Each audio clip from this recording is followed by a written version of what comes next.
you doing? Charlie Winters here with selection for Thursday the 9th of March. Well, unfortunately, or maybe fortunately, Catterick was called off and there were no selections, so it was money back.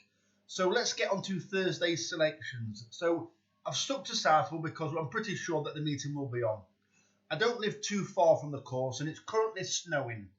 It's very wet.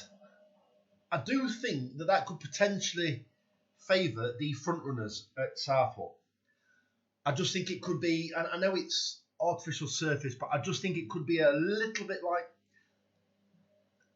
and I may contradict myself, a little bit like heavier underfoot. It might sound daft because when the plough goes over it, it kind of compacts it. It could make it quicker, but I think they might sink a little bit further into it. It could make it hard work, and you might not see a lot of horses come from behind, especially maybe after the early couple of races, once they've really got into it and the plough's been over. I'm just clutching at straws basically. I'm looking for an angle and that's it. So I've chosen horses that race prominently, but I've also got a chance no matter what anyway. So I've gone for, I think it's 4 races, but I'm going to talk you through them now anyway. I've had multiple selections in different races, so let's get into it. So the first race is the 1:15 at Southwell, and they're paying 5 places instead of 3 at Sky Bet. The selections are Man on a Mission, Melody King, and Birkenhead. All horses over the 5 furlong distance race prominently.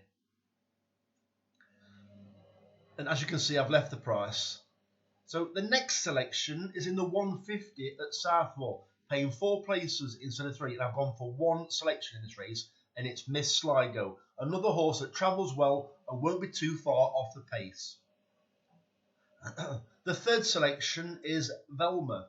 I tipped this horse last time and it ran disappointing, but the only reason why it ran disappointing was because it was a very slow pace. If you remember, Velma won the race at Newcastle last year, but however, unfortunately this year it didn't. It ran disappointing. I think it was purely down to the fact that it was a tactical race, and I believe the jockey got it wrong. The horse has been running well at Southwell, and I think it will run well tomorrow. It's not a great price, so about 11 to 2-ish. I think Miss Sligo is roughly about 13 to 2, and then the horses in the first race I think Man on a Mission is about 11 to 2, Melody King about 10s or 12s, and I think Birkenhead's about 14s. But I've left the prices because I do believe they could drift. And finally, in the 10 past 4 at Southwell, I've gone for How Bizarre, paying 4 places instead of 3, and I've took the 10 to 1. I do think it could shorten. It's just a hunch.